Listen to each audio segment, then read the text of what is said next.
They said Red Rock Valley was a place where dust carried secrets, where every man had a story, and every story was born from pain.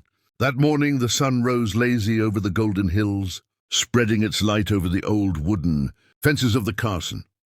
Thomas Carson tightened the leather strap on his saddle and looked down at the single photograph he carried in his vest pocket, a photo of his late wife Mary, smiling with their little boy. He'd lie.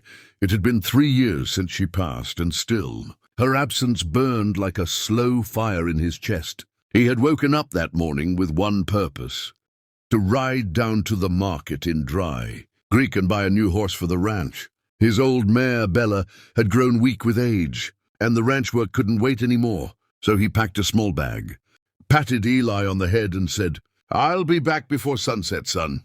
Eli had nodded, though his eyes told a different story, that silent fear a child feels when his father rides off alone. The ride to Dry Creek was long and lonely. The wind carried whispers from the mountains, and the sky stretched endless and blue above him.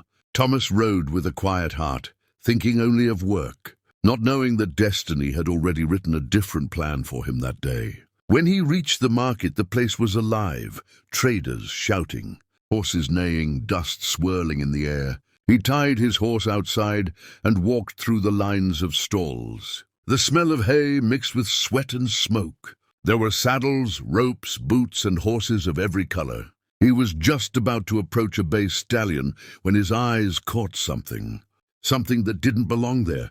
At the far end of the market, near the livestock pens, stood a small wooden platform. A crowd had gathered around it, and the air was heavy with murmurs. Thomas moved closer, frowning. He saw an old trader, his voice loud and cold, shouting to the crowd. "Next up, a fine young Apache woman. Strong, quiet, can work, cook, and ride. Who'll take her?" Thomas froze.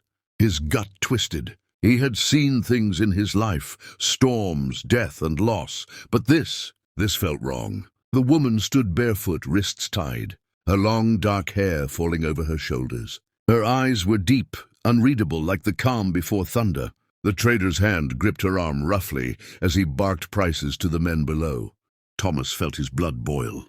Slavery was supposed to be gone from these lands, yet here it was, hiding behind different words: servant, help, companion. He looked at the crowd. Most were ranchers, some drunk, some laughing. One man shouted, "She's Apache, ain't she? Dangerous kind. Better keep a rope on her."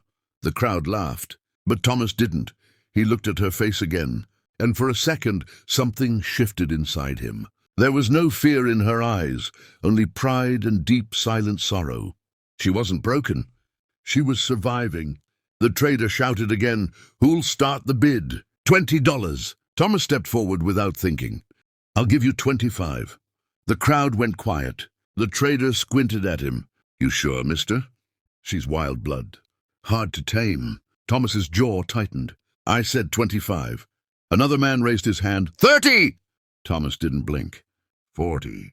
The bidding went up fast, voices shouting, dust rising. But Thomas didn't back down. Maybe it was anger, maybe it was guilt. Maybe it was something deeper he didn't yet understand. But when the trader slammed his hand down and said, "Sold," to the man in the brown hat, Thomas felt like the air had changed around him. He paid the money, signed the paper, and untied the rope from her wrists. Her eyes lifted to his, dark, fierce, and confused. For a moment neither spoke.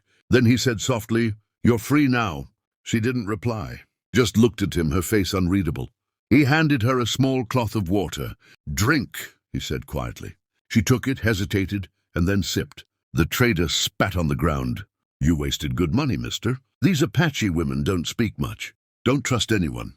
Thomas looked back once, his voice low but firm.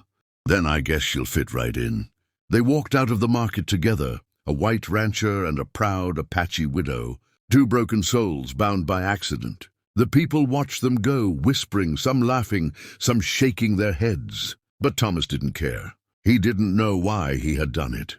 Maybe because no one else would have shown her mercy. Maybe because something in her eyes reminded him of his late wife's strength. The ride home was silent. She sat behind him on the horse, hands lightly holding his coat. The wind carried the smell of pine and dust. He tried to speak once, but the words stuck in his throat. When they reached the ranch, Eli came running out, his small boots kicking up dirt. He froze when he saw her, a stranger, a woman with skin like copper and eyes like the desert night. Thomas got down from the horse and said gently, "Eli, this is someone who'll be staying with us for a while." The woman stood tall, saying nothing. Eli stared, then nodded politely like he'd been taught. That night, Thomas gave her a small cabin near the barn, the one his father built long ago. "You can stay here," he said, lighting a lamp. "No one will bother you. You're not a servant. You can leave any time." Her voice came for the first time then, soft and calm. "Why did you buy me, if not to own me?" Thomas paused, looking into those deep eyes. "Because no one should be sold," he said quietly. "And because I know what it's like to lose everything." Her gaze softened just for a second. "My name is Ayana," she whispered. "It means eternal blossom." Thomas nodded slowly. Thomas Carson." That was all. No more words. But that night, as he lay in bed, he couldn't sleep. Every time he closed his eyes, he saw her, standing under that harsh sun, silent yet unbroken. And deep inside, he knew, he hadn't just brought home an Apache woman.